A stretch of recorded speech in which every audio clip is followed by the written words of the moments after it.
today in the center of Beijing when a man walked to the middle of the Avenue of Eternal Peace.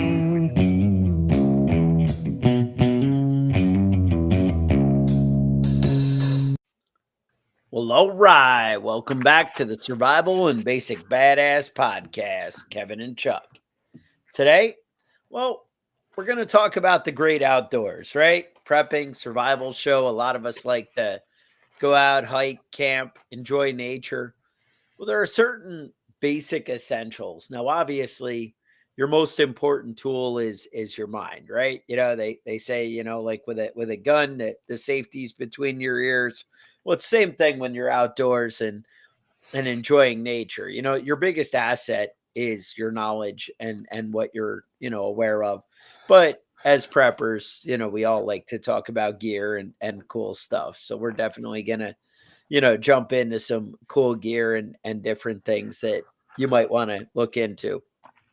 Anyway, so I don't know. I just was thinking of the focused mind. I know I got up for get ready to do the podcast this morning. I came downstairs and I usually make coffee and then go out and feed all the animals and then come back in and start the day. So last night I worked till like 2 in the morning or something. So I got about 4.5 hours of sleep or something along that line. And I go over to the coffee and we usually have this like airtight vacuum container that keeps it fresh and nice, once you open the bag and whatever. And we usually pour a bag into there and then I spoon it out of there into the coffee filter or whatever every morning stuff. So I go and do it. And I'm just so out of it this morning. I just rip open the bag and just start pouring it into the filter. And I look as it's like full to the top with, there's like 3 cups of coffee in the, and I'm like, ooh, maybe I need to rethink what I'm doing here. A little And strong. my point is sometimes you get you need a clear mind, right? When you're going to jump into these things, it's important to approach it with a clear mind. But there's a lot of cool gear. Now, Kevin, what'd you come up with? You find a lot of cool gear out there? Oh yeah, I was looking at some interesting stuff, man. I was looking over these portable solar chargers, and it seemed like pretty lightweight, and like you could run an electricity or run a refrigerator on them, man. They're pretty neat. If you can find a place to set up when you're outdoors, you can carry it with you and charge up your phones, charge up whatever you got. Yeah. And I was thinking about getting one, a bigger one set up for the house for power outages, where I can just roll it out in the backyard. It's nice to have a generator, but everybody can hear a generator running, Oh, from a mile away, right? Right. So I thought that was pretty neat. I've been kind of shopping around for the bigger ones and about $300 or $400. They're not cheap, but they're not bad either, Right. But one of the main things I got into when we were going over this, going over some of the newer gear was some of the new knives that are out. I like different survival knives. And obviously there's a big range from, a folding knife to like, a machete sized survival knife, Now, what do you carry? So what is your go-to knife? I use the Gerber Ultimate Fixed Blade. I like it because it's small enough to easily carry. It's got a fire starter with it, it's got a good sheath. It doesn't like dig into you while you're hiking, and you've got it on your belt. It's pretty, decent knife. It's not too expensive, and it holds up. And it's got a good tang for like when you're batoning wood. You get the blade in the top of the wood, and then you bang it with another piece of wood to split it. That's called batoning. I didn't know that until recently. But See, there you go. Pro, right? Yep. The Woodsman's the Woodsman's Pal is a good knife. It's a 17-inch knife, and it's 11.5 inches of blade. It's a big size. It's great for when you're out there and when you're using it. But as far as like carrying it, it's something you probably want to carry in your pack rather than on your belt while you're hiking. Okay. Um, Yeah, I usually have I actually, to be honest, I usually just have the Leatherman and whatever. But if mhm. I'm doing something more involved or I'm going hunting, I have a Gerber like hunting knife, and it's got the little hook for the gut hook at the end, and it's the little fillet knife on the outside. It's got two like in the same sheath. Uh-huh. That seems to work out pretty good for me. But it's basically that same Gerber knife that you were talking about. Mhm. I also, back in the day, you guys have heard me talk about there's the Sog Jungle Primitive. Yeah. Yeah. If I'm like, hacking up and making shelters out of 2-inch logs or something, that's your go to. But if I'm just going on a hike in the trail and I'm not planning on building giant shelters or doing anything, that's not going to be something that I'm hefting into the woods. Right. Right. Yeah, it's I see a lot of these people are really pushing these big knives for survival gear, and I don't, Bigger is more manly, Kevin. I know that's what they say, but that's, in my experience, using a Bowie knife, like a big Bowie knife as a survival knife, it's not as versatile as, as something that's designed to be a survival knife. Now, at prepper camp, I was planning on pushing some survival and basic badass Bowie knives. And you're saying now everybody should not purchase those? No, no, those knives are pretty dope. Oh, I've okay. seen them. I've seen them. Seth Spin, I made those for us, The didn't they? blades and the Yeah, sheaths. Yep. yeah, he's a They're good dude. Damascus steel blades and hardcore hand forged. Mm-hmm. I don't know, but hand forged by somebody, but not me. Somebody made it. Um, Now what about fire starters? I know a lot of people get real crazy about it. You Yes. gotta have like the flint, and you gotta make it. You gotta make your fire this way. Um, I would say bring some lighters in a Big lighter. Ziploc Yeah. bag. Bring some fire. That's my go-to. I definitely I think people know that you're pretty well stocked with Bic lighters based on the episodes. Everyone's always like, I constantly hear a clicking noise in I the have I background. have I have mason jars around my house full of full of lighters just because I'm a lunatic. But Yeah, whatever. I mean, it's definitely good to know how to make a fire without a lighter. It's worthwhile to spend the time and learn how to do it, but don't put yourself in that position where your life depends on it, because it can be right. real hard to do in a wet environment. Yeah. And that's it. I mean, there's nothing wrong with planning to be efficient. I mean, to learn bushcraft skills and become kind of one with nature where you're like, able to do, oh, I can make a fire with 2 sticks, and I've done it, and it's exhausting and it burns so many calories, at least for me. I mean, maybe yours Hmm. is better, than mine, but it- I find you expand a lot of energy to kind of be cool and be traditional. And I think you should learn alternative ways. Right. To start a fire. And I think that's awesome. And I think that, bushcraft has its place. Right. However, when you can make something convenient and easy with taking up almost no space and no weight in your gear, why wouldn't you? Why wouldn't you make your life easier? You don't have to punish yourself. I know a lot of us have been brought up to think that the hard way is the right way. I have a Hmm. buddy back in the day, Kim. I think you met him, I've and met him. Yeah. he's a mason. And this guy, he's out there, everything. Oh, you have that chimney of bricks. I want to reuse all those bricks. Let me pull them down. Let me clean off every single brick and restack it all by hand, because that way it's going to be right. And Hmm. that's awesome. But you don't have to do everything the hard way. Right. You can make it a little bit easier on yourself. I'm just saying, just putting that out there for you guys. Now you're talking about a flashlight Yes. that you can use like a lightsaber to start fires. Oh, yes. And you could just slice people in half as you go by. At least blind them. Hmm. Now I don't know. A buddy of mine brought one into work the other day, and I don't know the brand that he bought. So I can't discredit all of them. I would just say definitely read your reviews and maybe check it out on YouTube and see if you see some actual people from their house doing some of this stuff.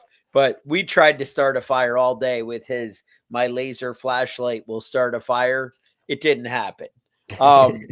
We held there. However, we were in a well-lit room and neither one of us were looking like directly at the laser. Like we basically approached it like it was a welder. And you know Uh-huh. how much you would look at somebody welding. It was kind of like that. And even though the lights were on, it wasn't dark or anything. For the next hour, both of us were like blind and walking into walls. So I would say at least if you want to, dazzle the enemy or blind them, that might That's be the tool for you.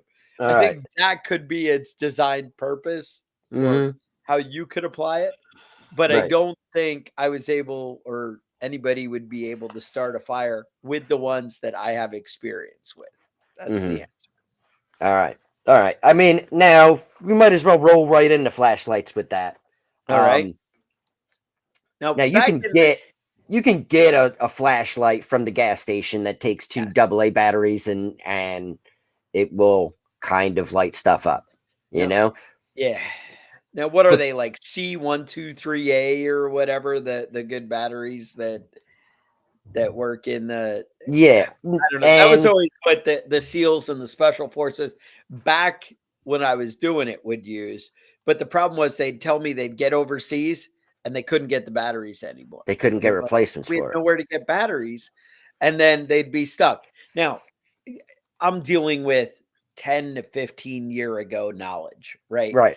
I don't know that you don't go out and have, as far as replacement batteries, right? I don't know what the access is to somebody who's overseas right now.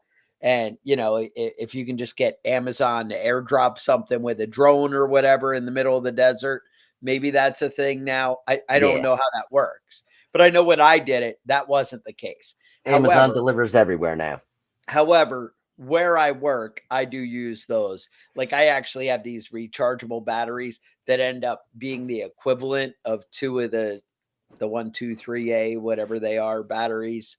And they work awesome. And these lights are 10 times brighter than anything we used to have, even when we started the podcast. Like Hmm. my go bags and my get home bag are full of the mag lights with the 2AA. And Hmm. man, if you have the pre-LED version, they're pretty much worthless. You're like, how do you even Right. see? What are you Right. doing And they with weigh 10 pounds. and Yeah. then you get into the LED version and they're better, but they're still nothing compared to what you get from the new, better Hmm. tactical lights that everybody's getting now. And Yeah. there's a lot of awesome tactical lights out there, but there's a million to choose from. I think it's really just find something with quality batteries is the go-to. Right, right. Now a lot of people like flashlights, a lot of people like headlamps. I kind of like both, I will bring both of those. They're all, they both have their uses, you know what I mean? Yeah. Headlamp is great when you're out at night trying to find wood for the fire because you don't have stuff in your hands, But Yeah. flashlight can be a lot easier to shine in the direction that you want to take a look at, especially for longer distances. Those headlamps seem like they light up a good 15, 20 feet, but Yeah. Yeah. that's really going to be it for most of them. Yeah, just try it out and kind of understand the battery life of what you have and have the appropriate replacement batteries, that kind of thing. Hmm. Um the uh the the headlamps, I always have one in my get home bag. I have them in the other bag. So like every vehicle, I think has headlamps in them. I have one Hmm. newer vehicle I haven't really squared away yet, but it's pretty new, so I haven't gotten around to it. New as in, yeah, we paid like $2,000 for it, but you know what I mean. Yeah, Not yeah, new to the not collection, new. right? But so the headlamps, they they're definitely a go-to because, like you said, being able to work hands free when you're setting something up, when you're building a little fire or whatever. Maybe it's pitch black or whatever, cooking in the dark, whatever. It just makes things so much easier. I would say to consider, now this used to be a thing, nobody really does it anymore. Having something with a red light so you can kind of have a lower profile with it Right. is awesome. That used to be, I mean, I know when I was in the military, everything was, oh, you better have a red light or you don't even think about turning that on. Right. One, you kill everybody's night blindness, but two, it makes it that you're not seeing it from a mile away.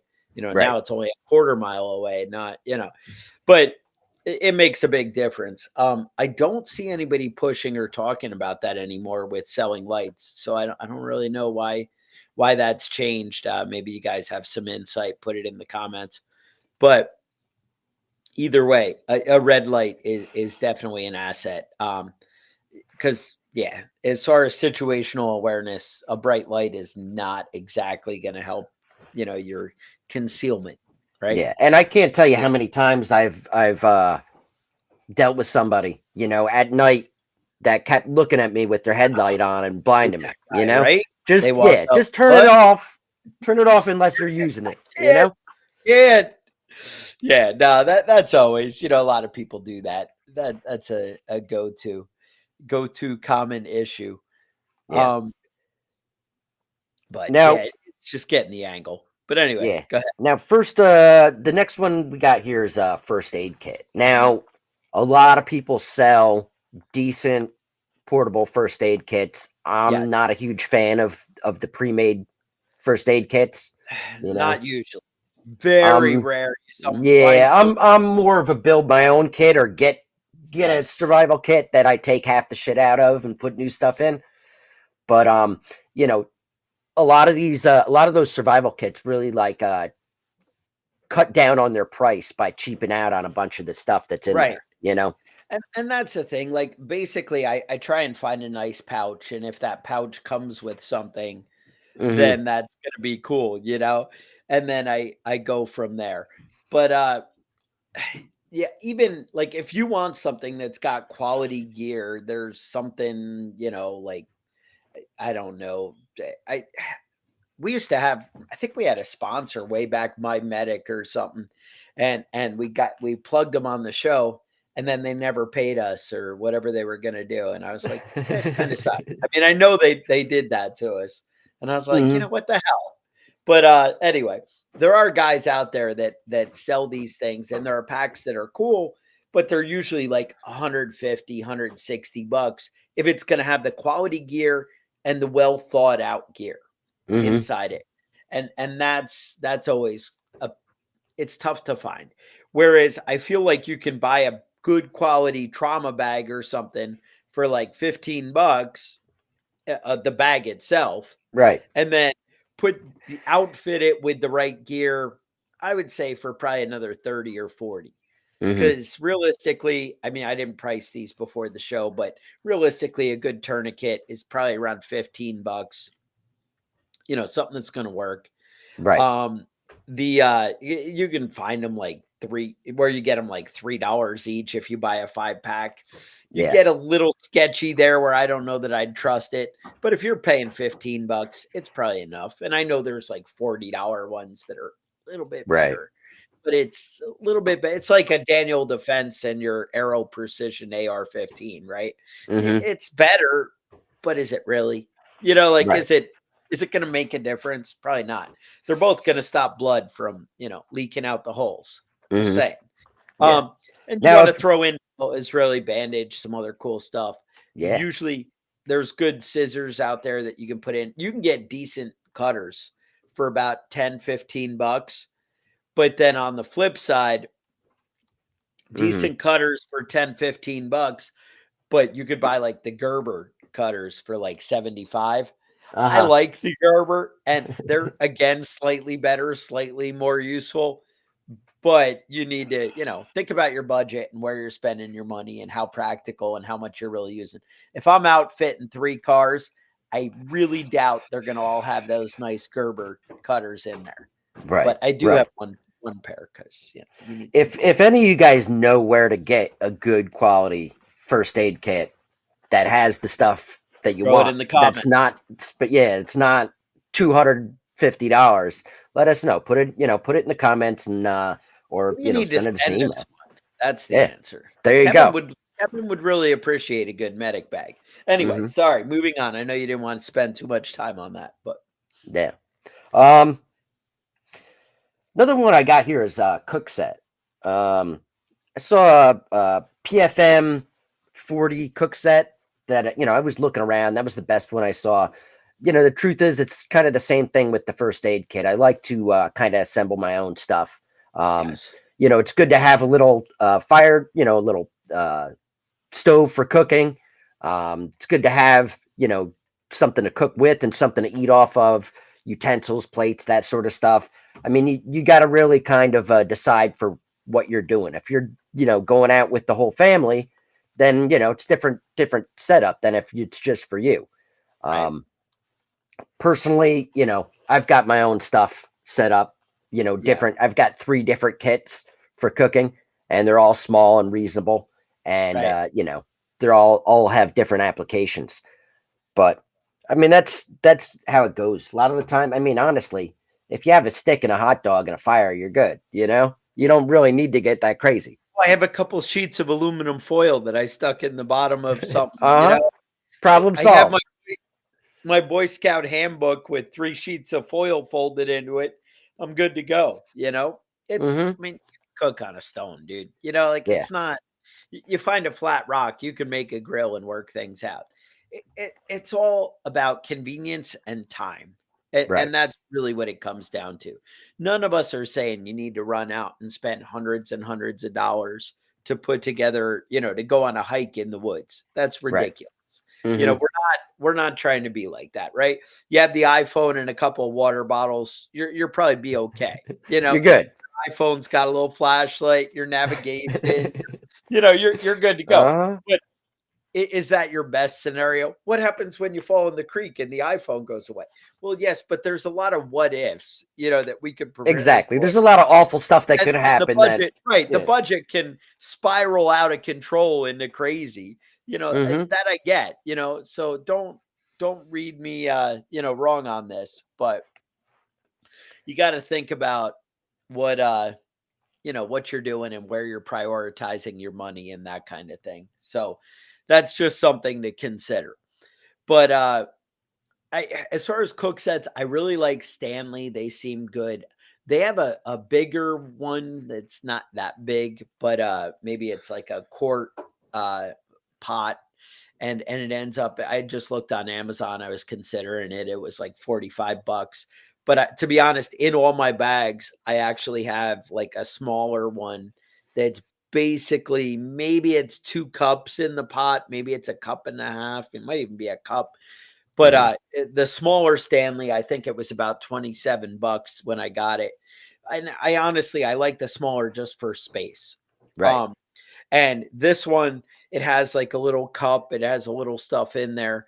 And the big thing with that is that I put like some bouillon cubes in it. I put some instant coffee mix in it, and I can actually fit it right in the container where I have a couple of little extra things that make life a little less, you know, stressful. But Hmm. I don't know. Now I mentioned navigation. What Yeah. uh what do you think there? Well, I You're a mean, Boy Scout. Most of us were Boy Scouts, right? You were in the Scouts? I was not in the Scouts. No. Oh. No. Yeah, my parents loved me and they didn't want me to get molested by scout leaders, Uh, so Me, I was one of the throwaway practice kids, right? Okay. uh-huh. Um so yeah, I was looking at this one here, the Dalvey Voyager compass. It's like Oh, super that fancy. sounds bougie. Yeah, it was super bougie. It's $150 and I would be Ooh, scared to use it outside. it's it's it's shiny, it's like real pretty. top of the line. It's like for that person that has the $5,000 watch. Um Yeah, you can get a pro site map compass for $40 though, and that's the way to go in my opinion. Something that's Yeah. just that you can lay on your map, you can figure out I where you're at, I you just know. threw one up on the video here, and it's like it's probably 13 or $14 and no problem, with your Boy Scout map reading and whatever. Right. What was the movie? I think every time we do a hardcore outside episode, I bring up that movie with the guy who shoots his coworkers, Alex Baldwin Oh and yeah, yeah, yeah. The Edge. at the Edge, yes. Uh-huh. And he has the little needle on the leaf. Uh-huh. And, he's like, "Oh, well, I know how to," and that works. I mean, that's legit. Now, Hmm. mind you, being 5 degrees off over time can really get you in the wrong direction. So Right. I'm not saying that's exactly your go-to, Hmm. but it does work and will get you in the neighborhood. I feel like looking at the stars or sun would probably be about as good About as as accurate. needle and, but the one is cooler. You could dazzle your friends. Right. Look, we Right. could make a compass by setting this in, whatever, I guess, like you Whatever. could. Or you could just be like, "Hey, that mountain's over there. Oh, there's the Empire State Building. That's west of us." And, Right. There you you know, go. whatever, you do you, right? Hmm. I know you're saying, "Well, I'm out hiking in nature, Chuck. I'm not looking at the Empire State Building." No, but you might be looking at the Peekaboo Mountain or, whatever, Right. who knows? There's There's landmarks around, and I mean, I guess if you aren't familiar with being out in the woods and stuff, maybe bring a compass and a map and figure out what the hell you're doing before you go. But whatever, different strokes, right? you do you, right? Uh I don't huh. know. We get older, we get lazier. It's like, all right, it's kind of like Steven Seagal. Like Uh-huh. the guy Yeah. kicked anybody's ass, and he used to like hit the gym and be hardcore. Now, mind you, the guy's got to be freaking old by now, right? I don't know. Hmm. He's got to be like Chuck Norris old or He's older. so fat, though. I don't He's understand how But he still that's makes my movies. point. Right, but that's my point is you can get old and shot and be like, "You know what? I still kill you." So whatever. It doesn't really matter. That's Yeah. kind of how I am to hiking and camping. I'm kind of like, yeah, there's a lot of cool little tricks, but I Hmm. know enough now that I can just I'm just gonna make it work. Kind of like Hmm. so we'll say that I'm the Steven Seagal of outdoor preparedness. There you go. We need to put that on a shirt, right? That's the Hmm. All right. that's horrible. And Let's then talk. one day I'm gonna come across Steven Seagal in a bar or something, and he's gonna be like, "Fucker, I know you. You're I'm gonna have gonna to fight kill him. you." That'll be the end. That'll be how Chuck dies, But right? he lives. Isn't he like a Russian citizen now? Isn't he like I don't know what's permanently going on. gone to the dark side? I don't know what the situation is with his ass. All right, Um, sorry. I had to go on the little Steven Seagal rant. You know how it is. yeah, he did make some decent movies back in the 80s, but Yeah. what are you gonna do? Sleeping bags. I've made some serious mistakes with sleeping bags. There's, obviously your sleeping bag needs to be appropriate for the weather you're dealing with. If it's going to be 20 below, you need to bring that 40 below sleeping bag.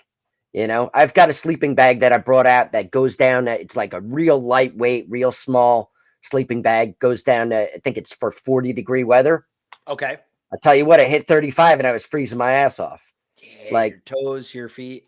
yeah, you want to have the appropriate stuff. Now they got those, what are those space blankets that Yeah, reflect the little heat? strap on. Yeah, they actually can be pretty useful if you use them right. To be honest, like having that as your ground cover, throwing Hmm. them on the ground to separate, because people don't realize like um how much insulation like a new house has on the floor to protect you from the ground. And Right. it really makes a big difference. And it's the same thing when you're out in a tent, that space blanket kind of thing, laying it down to reflect the temperature underneath you really Hmm. does make a big difference in how warm you're going to be. Way back in the Boy Scouts, some of you older hardcore guys probably remember they had the Order of the Arrow.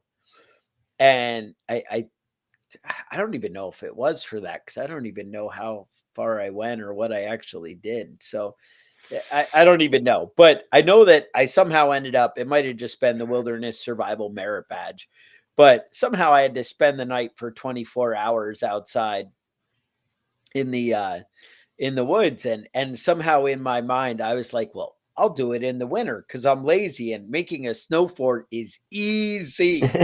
You won't question my snow fort making abilities. And I was Uh-huh. like, this will be great. And so I go and I make the snow shelter and whatever. And this is New York and a little bit in the mountains and not, not Buffalo or anything crazy, but I bet you it was still about 5 degrees Hmm. outside. And I probably had, my parents weren't exactly down for helping out with the big camping budget or whatever. So Right. my sleeping bag was probably like a 30-degree, Right. maybe a zero. I think Sub-Zero were the cool ones at the time. I think that's what they were Right. called. Like that was like a brand name. It was like I had like the Sub-Zero that was like the 30-degree temperature. That's my guess. Hmm. Something like that. Like I don't know. You're probably Right. like, oh, they didn't even make one of those. Well, I don't know. Whatever. But bottom line, I froze my ass off all night long. Like I slept 0 minutes the whole night. I'm Right. like just shaking and freezing my butt off, and that's how it goes sometimes. So you do have to plan, and you have to realize what sleeping on the ground is going to do, and what being out there, especially if you get wet, that kind of thing, it does make a difference. I mean, man, if you're out hiking and it's wet and soggy out, things take a turn, it can be miserable if you're not dressed appropriate. The old Vietnam guys used to have those boonie hats, right? And people now are like, oh, that's just silly looking, you whatever. Hmm. But man, they kept that rain off your face. It Yeah. does. It spreads it out, and it makes a big difference. Hmm. That and you guys have heard the term jungle rot. Well, Yeah. it's not a good thing when your feet are constantly soaked and your butt crack and your everything else is soaked, and you don't want any of that when you're out there. Hmm. Yeah, for sure. For sure. But, as far as those as far as cold weather sleeping, I I always now I'm old now, but I now always bring something like some sort of a pad to separate me from the ground. You know, Yes, makes especially a big cold weather. Yeah, it's necessary. You have to have something that's going to keep your body separate from the ground directly. You know. Um, Now let's talk about water purification. yes, Now, that's a big one. obviously, bring plenty of water with you when you're out there. You don't want to be finding your own water. Uh, Worst case scenario, though, you want to be able to filter water. Yeah, but Kevin, Something. America is filled with beautiful lakes and streams. I have to point this out. That's right. That's Water right. is Some of every them aren't polluted. Not too many. I think there are actually states that say that zero of their water bodies are safe for swimming or Safe for drinking. swinging and drinking. Like whole states. Yeah. That's insane. When I was a kid, I used to go swimming in the Hudson River. It's Yeah, people it's do not it. too far from me. What I know about the Hudson River now, You have some mutations, Kevin, I remember having that water in my mouth when I was swimming. and you're Then, like, no. oof, it's like There all are. sorts of nasty stuff in They there. were I always probably like, have tumors yeah. already. They were always Developed. like, yeah. You can eat 1 or 2 fish a year out of there is what they used to tell us back in the day. Uh-huh. I don't even think they mention it anymore because they're like, it's not any crappier than the stuff you're getting from the store. And I That's kind true. of feel like that might be the case with the water. They're Hmm. like, oh, well, the lakes and the streams, they're all polluted. And the water I get out of the plastic bottle, how's that? Yeah, Oh, that's polluted also. that's also polluted. Yeah. So, and Yeah, it's got chlorine and every other thing in there that's right. not exactly helpful to your body. Just Your say, PFO, it's got the PFOAs and all that sort of stuff. That's what makes it taste good. A little bit of yeah, giardia. That's flavor. how you know it's good. Yeah. I- Now I- you can boil water. Not a big deal. okay. Boil it, drink it. You're fine. Don't be a baby. You know, suck it up. Little bit of fecal coliform in there. A little bit of You're poop bacteria. It's fine. It's fine. strain it through yesterday's underwear. You can clean them Uh, and get rid of them.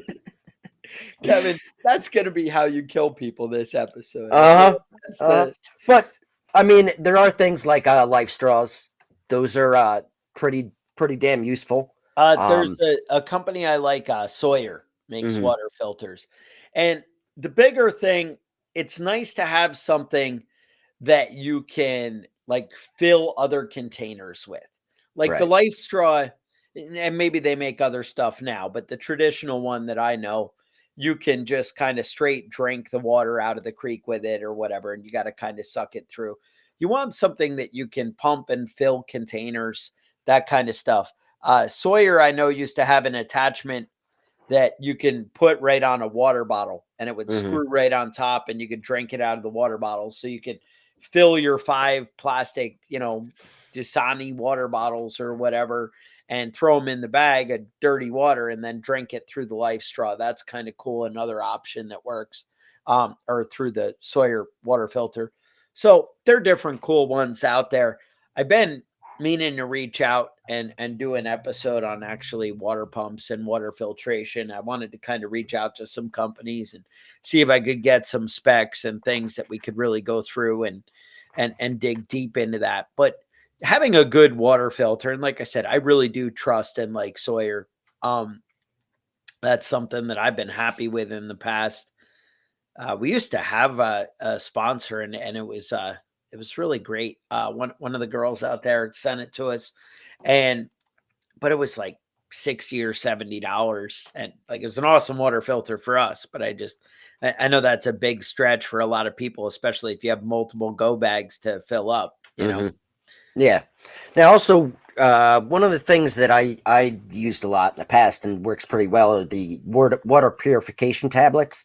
Yes, Obviously, you have to have clean water. Like you can't get swamp water and throw those things in there and have them work. right. You want to filter it through something. If you can find a clean running stream, then it'll usually work. It might discolor the water a little bit. They have It iodine ones. They so have cheap to buy. yeah. They have the little packets. They're Hmm. so cheap, and you can do a little bit better and have the, like in a little plastic bottle that are nice that you can add to them. But those Hmm. things are so cheap to throw in your bag, And so easy, light. and all you have to really do. I mean, you filter stuff through your shirt through a clean Yeah, cloth. just get the leaves and sticks and shit But out of the there. thing is too, you need time to let it purify. I mean, again, if water's really questionable, it's going to be really questionable. But throwing some iodine or chlorine in there, any of these water purification systems, it's going to make it better. Yeah. It's going to up your odds of not having horrible stomach cramps or something later by a long shot. Yeah, So, yeah. You just have to give it make sure you give it the time to do its work. Um, what else do you got on the list, Chuck? oh, you threw me. You threw me there. So good flashlight. Good. Oh, a cook stove. We got that. Shelter. What about shelter? What do you do for shelter? Now we talked about sleeping bags. That's kind of that to me falls under shelter. Hmm. Having a good ground cover, or like you said, the space blankets or the survival blankets. One of the things with that, they do sell them in like camo colors. Hmm. They're maybe slightly more, like instead of $1 each, you might pay $3 or $4 each. Hmm. Um, but they're going to protect you from the thermal scope out there. I'm just saying, Ooh, when the helicopter's out there looking for you after things kind of got a little went a awry. little, a I'm little not went a saying little sideways. why that might happen, but I'm just saying, if there's helicopters out there with thermal looking for you, having some good colored tarps to throw over you that are reflective and will protect you from thermal might be a nice thing to have. I'm just Hmm. saying, for no reason. I mean, no reason at all would I be out there running from governments and crazy things, but like in a movie, right? Right in a movie. In a Yeah. movie. I will bring tents depending on the weather and the situation. Most of the time, though, if it's decent weather, I looked at the weather before I'm going out. There's not any rain or anything. I'll just bring a Right. tarp. I'll just Right. bring a tarp. I'll either lay on top of it or put it on. Put it up above me. Hang it up with some paracord to. But the truth is, depending on the weather, really dictates what kind of shelter you need to bring. Right. A good 2-man tent is easy enough to stick in your bag. A 2-man tent is actually a 1-man tent. If I'm doing a day hike, I don't know that I'm bringing the tent, Right. but I understand. And you're Yeah. right. They're not hard to carry. Somebody mentioned the water flavor kits. They have the little pouches, a water flavoring. Hmm. That makes it huge when you're drinking filtered water. I mean, obviously we only go hiking because we're bougie in the nice pristine mountains with the rippling creek that's beautiful and whatever. And then when we filter it, it all tastes like Poland spring water, right? Hmm. But that's not always the case in reality. When you're drinking it out of the sewer vents on the side of the road, it doesn't always have the same flavor that you might be looking for.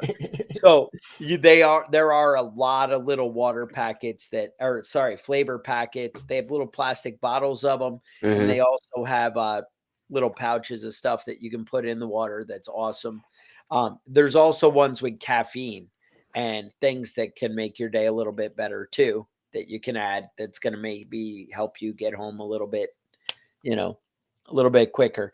Uh, Now, there, one of the guys mentioned the hammocks, yes, war bonnet hammock. Now, I've used these. They're great. They keep you off the ground.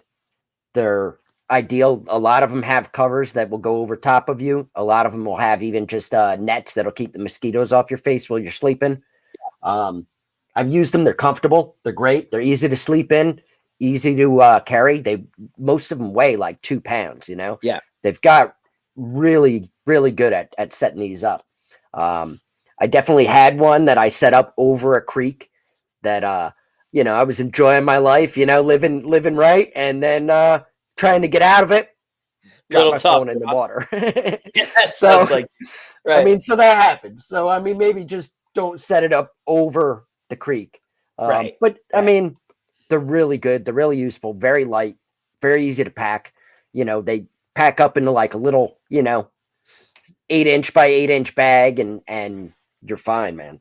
Yeah, Everything's great. So I would definitely recommend, if you're going out on a hike and it's you hiking and you're spending the night overnight, definitely look into those. They're yeah. definitely worthwhile.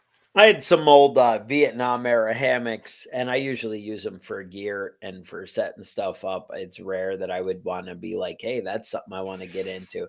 Hammocks have come a long way, but Hmm. again, it's all your budget. You Right.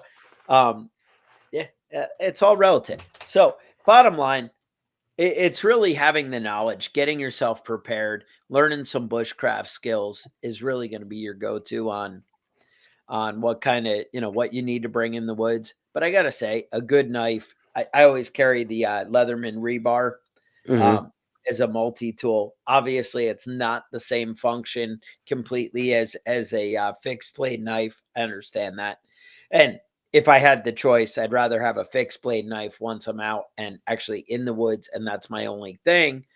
But if I compare how much I'm in the woods and how much overall things I'm doing on the farm, things I'm doing at work, whatever, the rebar or something is more my go-to of something I'm going to carry every day, right? But you Right. also learn how to use the tools that you have available and you get familiar with their uses and their options and what you can do. So you got to find what works for you and your lifestyle. That's really what it comes down to. But good water filtration, having a way to cook or prepare food. Again, it's based on your ability, but definitely being able to start a fire, first aid, sunblock, bug spray are things that I always want to, keep in mind. Um, and just being able to keep yourself warm, having an extra sweatshirt, having extra wool socks, having, something that you're going to be able to offset if the temperature turns, or, other cases, you're out with the kids, whatever. You don't know how you get up that mountain on that 2 mile hike trail or whatever up the mountain. And the kids are all like, I'm dying of thirst. I'm falling down. I can't. And, you need to prepare for these things. Hmm. And, turns out maybe some of the adults out there might be like that. I don't know. I mean, the modern world, things are changing, Kevin. They're not all as hardcore. You don't just, but Fucking it is funny. changes. You see those like hiking pictures of people are like out there with walking sticks and all bougie. And then, you see people, little kids out there with flip flops, lapping them or whatever. And Right, you're right. like, wait a minute, what's going on here? Hmm. But that's how it is sometimes. So anyway, that's what I got. I want to point out we do have a Facebook group. We have a Facebook page that you guys might want to check out. If you go to preppingbadass.com, we have an email list you can sign up for. You have show ideas, concerns, people you think we should meet, talk to, have on the show, whatever, email us at preppingbadass@gmail.com. And I really appreciate you guys sticking with us and being out here. It's nice to have more people back in the chat. Facebook's really been screwing up how they do their live stream, so we've been having a go at that. I've been trying to come up with alternatives, and it doesn't seem to be working easy. So anyway, I really appreciate it. We are going to do a quick after show if you stick around a couple minutes. But with that, I'd say stay safe. And we will talk to you guys next week. Maybe.